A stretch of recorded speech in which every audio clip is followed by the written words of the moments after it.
ಚುನಾವಣಾ ಪ್ರಚಾರದ ಭರಾಟೆಯ ನಡುವೆ ಕೆಲವೊಂದು ಕಡೆಯಲ್ಲಿ ಧಿಕ್ಕಾರದ ಕೂಗು ಕೂಡ ಕೇಳೋಕೆ ಸಿಗ್ತಾ ಇದೆ. ಇಂಥ ಧಿಕ್ಕಾರದ ಕೂಗನ್ನ ಎದುರಿಸಿದ್ದು ಇವತ್ತು ಮುಖ್ಯಮಂತ್ರಿಗಳ ಪುತ್ರ ಯತೀಂದ್ರ ಸಿದ್ದರಾಮಯ್ಯ. ಕಳೆದ 1 ತಿಂಗಳ ಹಿಂದೆ ಕೂಡ ಇಂಥದ್ದೇ ಪ್ರಸಂಗ ಆಗಿತ್ತು.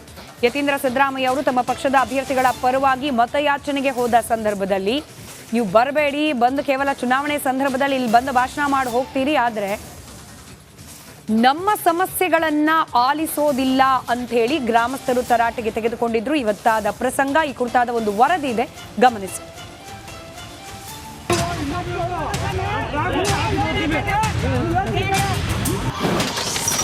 ಪ್ರಚಾರದ ವೇಳೆ ಡಾಕ್ಟರ್ ಯತೀಂದ್ರಗೆ ಪ್ರತಿಭಟನೆ ಬಿಸಿ.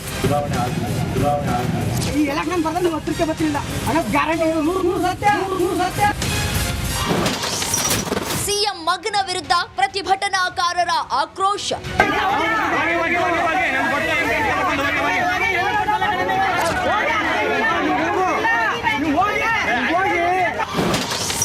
ನಂಜನಗೂಡಿನಲ್ಲಿ ಯತೀಂದ್ರಗೆ ಗ್ರಾಮಸ್ಥರ ತರಾಟೆ.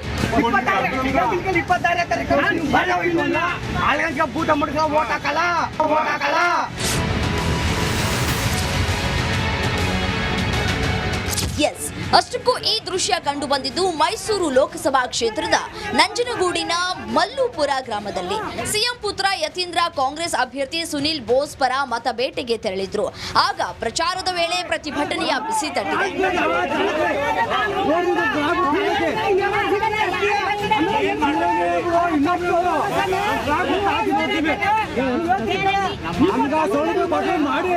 ಮೂವತ್ತೈದು ವರ್ಷದ ಹಿಂದೆ ಕೆಐಎಡಿಬಿಗೆ ರೈತರು ಜಮೀನನ್ನ ನೀಡಿದ್ರು. ಆಗ ಕುಟುಂಬದವರಿಗೆ ಕೆಲಸ ಕೊಡುವ ಭರವಸೆಯನ್ನ ನೀಡಿದ್ರು. ಕೆಲವರಿಗೆ ಕೆಲಸ ಕೊಟ್ಟು ಬಾಕಿ ಉಳಿದವರಿಗೆ ಕೆಲಸ ಕೊಟ್ಟಿರಲಿಲ್ಲ. ಯತೀಂದ್ರ ಅವರೇ ನಿಮ್ಮ ತಂದೆಯ ಗಮನಕ್ಕೆ ತನ್ನಿ ಅಂತ ಗ್ರಾಮಸ್ಥರು ಹೇಳ್ತಲೇ ಇದ್ರು. ತಮ್ಮ ಬೇಡಿಕೆಯನ್ನ ಈಡೇರಿಸಿರ್ಲಿಲ್ಲ. ಈಗ ಚುನಾವಣೆ ಬಂದಿದೆ, ಹಾಗಾಗಿ ಬಂದಿದ್ದೀರಾ, ಇಲ್ಲದಿದ್ರೆ ನೀವ್ಯಾರು ಇಲ್ಲಿಗೆ ಬರ್ತಾ ಇರಲಿಲ್ಲ ಅಂತ ಆಕ್ರೋಶವನ್ನ ವ್ಯಕ್ತಪಡಿಸಿದರು.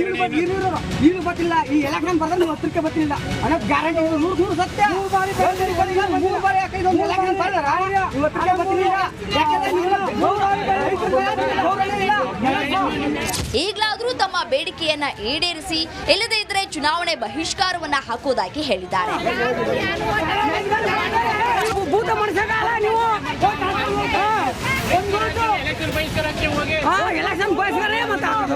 ಆ ಮೂಲಕ 3 ಗ್ರಾಮಗಳ ಗ್ರಾಮಸ್ಥರು ಯತೀಂದ್ರಗೆ ಎಚ್ಚರಿಕೆ ನೀಡಿದ್ದಾರೆ. ಯತೀಂದ್ರಗೆ ಇದೇ ಮೊದಲಲ್ಲ, ಇದು 2ನೆಯ ಪ್ರತಿಭಟನೆಯ ಬಿಸಿ.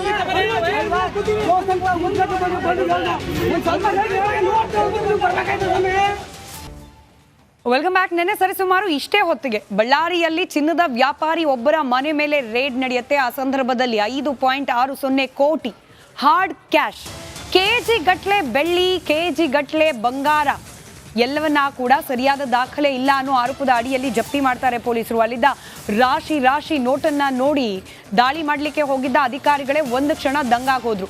ಯಾವುದು ಈ ಹಣ, ಯಾವ ಉದ್ದೇಶಕ್ಕೋಸ್ಕರ ಮನೆಯಲ್ಲಿ ಇರಿಸಲಾಗಿತ್ತು, ಈ ಪ್ರಮಾಣದಲ್ಲಿ ಚಿನ್ನ ಬೆಳ್ಳಿ ಯಾಕೆ ಸಂಗ್ರಹ ಮಾಡಿ ಇಡಲಾಗಿತ್ತು, ಚಿನ್ನದ ವ್ಯಾಪಾರಿ ಆದರೂ ಕೂಡ ಮನೆಯಲ್ಲಿ ಈ ಪ್ರಮಾಣದಲ್ಲಿ ಹಣ ಇಟ್ಕೊಂಡಿದ್ದು ಯಾಕೆ, ಈ ರೀತಿಯ ಒಂದಷ್ಟು ಅನುಮಾನಗಳ ಆಧಾರದ ಮೇಲೆ ತನಿಖೆಯನ್ನ ಮಾಡ್ತಿದ್ದಾರೆ ಪೊಲೀಸರು. ಈ ಕುರಿತಾಗಿ ಒಂದು ವರದಿ ಇದೆ, ಗಮನಿಸಿ.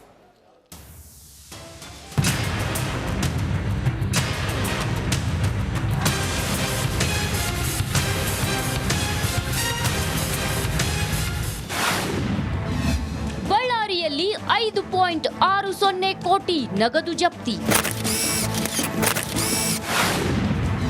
ಚಿನ್ನದ ವ್ಯಾಪಾರಿ ಮನೆಯಲ್ಲಿತ್ತು ಖಜಾನೆ.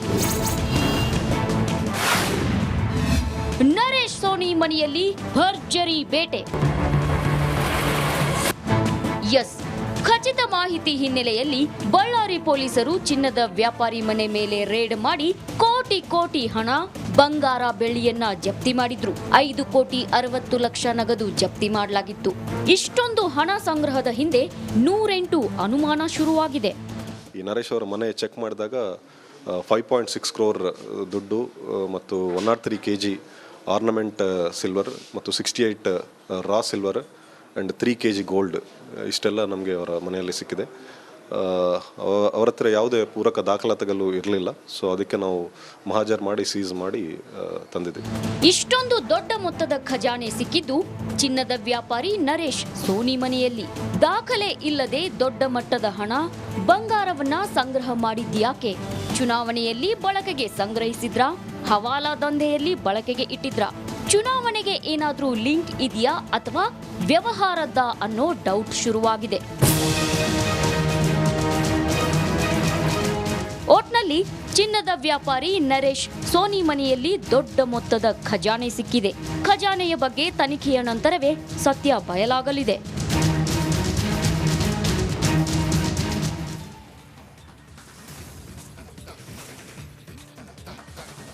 ಹುಬ್ಬಳ್ಳಿ ಧಾರವಾಡ ಲೋಕಸಭಾ ಕ್ಷೇತ್ರ ಹಾಲಿ ಸಂಸದರು ಕೇಂದ್ರ ಸಚಿವರು ಆಗಿರುವ ಪ್ರಹ್ಲಾದ್ ಜೋಶಿ ಮತ್ತೊಂದು ಅವಧಿಗೆ ಸಂಸದರಾಗುವ ಬಯಕೆಯಿಂದ ಕಣಕ್ಕಿಳಿದಿದ್ದಾರೆ. ಆದರೆ ಈ ಬಾರಿ ಪ್ರಹ್ಲಾದ್ ಜೋಶಿ ಅವರಿಗೆ ಲಿಂಗಾಯತ ಶಾಕ್.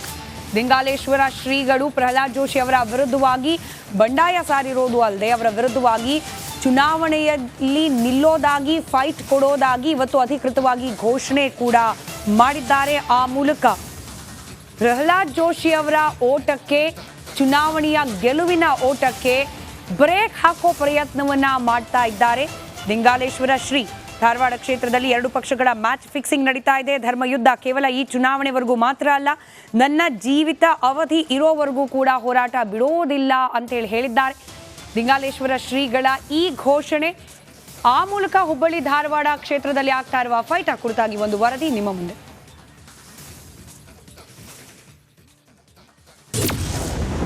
ಧಾರವಾಡ ಲೋಕಸಭಾ ಅಖಾಡದಲ್ಲಿ ಟ್ವಿಸ್ಟ್. ಜೋಶಿ ವಿರುದ್ಧ ದಿಂಗಲೇಶ್ವರ ಶ್ರೀ.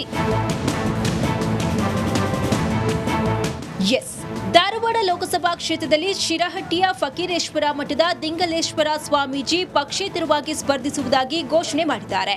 ಆ ಮೂಲಕ ಇದೀಗ ಧಾರವಾಡ ಲೋಕಸಭಾ ಕ್ಷೇತ್ರ ಇಡೀ ರಾಜ್ಯದ ಗಮನ ಸೆಳೆಯುತ್ತಿದೆ. ನನ್ನ ಘೋಷಣೆ ಏನು ಅಂತಂದ್ರೆ, ಧಾರವಾಡ ಮತಕ್ಷೇತ್ರದ ಪಕ್ಷೇತರ ಅಭ್ಯರ್ಥಿಯಾಗಿ ಸ್ಪರ್ಧೆ ಮಾಡುವ ನಿರ್ಣಯವನ್ನು ಇಂದು ನಾಡಿಗೆ ಘೋಷಣೆಯನ್ನ ಮಾಡ್ತಾ ಇದ್ದೇನೆ. ಈ ಬಗ್ಗೆ ಮಾತನಾಡಿದ ಪ್ರಹ್ಲಾದ್ ಜೋಶಿ, ಈ ಬಗ್ಗೆ ತಾವೇನು ಪ್ರತಿಕ್ರಿಯೆ ಕೊಡುವುದಿಲ್ಲ ಅಂತ ತಿಳಿಸಿದ್ರು. ನಾನು ಈಗಾಗಲೇ ಹೇಳಿದ್ದೇನೆ, ಆ ವಿಷಯದಲ್ಲಿ ನನಗೇನು ಹೇಳೋದಿಲ್ಲ. ಪ್ರಜಾಪ್ರಭುತ್ವದಲ್ಲಿ ಚುನಾವಣೆ, ಅದರಲ್ಲಿ ಈ ಚುನಾವಣೆ ನಡೀತಾ ಇರೋದು ದೇಶದಲ್ಲಿ ಕಳೆದ 10 ವರ್ಷದಲ್ಲಿ ನಾವು ಬರೋಕ್ಕಿಂತ ಮೊದಲು ಸನ್ಮಾನ್ಯ ನರೇಂದ್ರ ಮೋದಿ ಅವರು ಅಧಿಕಾರಕ್ಕೆ ಬರೋಕ್ಕಿಂತ ಮೊದಲು ದೇಶ ಹೇಗಿತ್ತು, ಇವತ್ತು ದೇಶ ಹೇಗಿದೆ. ದಿಂಗಲೇಶ್ವರ ಸ್ವಾಮೀಜಿ ಹುಬ್ಬಳ್ಳಿ, ಧಾರವಾಡ, ಗದಗ ಮತ್ತು ಹಾವೇರಿ ಜಿಲ್ಲೆಗಳಲ್ಲಿ ಸಾಕಷ್ಟು ಭಕ್ತರನ್ನ ಹೊಂದಿದ್ದಾರೆ. ಧಾರವಾಡ ಲೋಕಸಭಾ ಕ್ಷೇತ್ರದಲ್ಲಿ 6.5 ರಿಂದ 7 ಲಕ್ಷ ಲಿಂಗಾಯತರು ಇದ್ದಾರೆ. ಲಿಂಗಾಯತ ಮತಗಳೇ ನಿರ್ಣಾಯಕವಾಗಿರುವ ಈ ಕ್ಷೇತ್ರದಲ್ಲಿ ಕಳೆದ 4 ಲೋಕಸಭೆ ಚುನಾವಣೆಯಲ್ಲಿ ಬ್ರಾಹ್ಮಣ ಸಮುದಾಯದ ಪ್ರಹ್ಲಾದ್ ಜೋಶಿ ಅವರು ಸ್ಪರ್ಧಿಸಿದ್ದು ಪ್ರಚಂಡ ಬಹುಮತದಿಂದ ಗೆದ್ದಿದ್ದಾರೆ. ಈ ಸಲ ಇಲ್ಲಿ ಲಿಂಗಾಯತ ವರ್ಸಸ್ ಬ್ರಾಹ್ಮಣ ಎನ್ನುವಂತಹ ಸನ್ನಿವೇಶ ನಿರ್ಮಾಣವಾಗಿದೆ. ಒಟ್ನಲ್ಲಿ ಸ್ವಾಮೀಜಿಗಳ ಸ್ಪರ್ಧೆಯಿಂದ ಪ್ರಹ್ಲಾದ್ ಜೋಶಿಗೆ ಇದೀಗ ಟೆನ್ಷನ್ ಅಂತೂ ಶುರುವಾಗಿದೆ.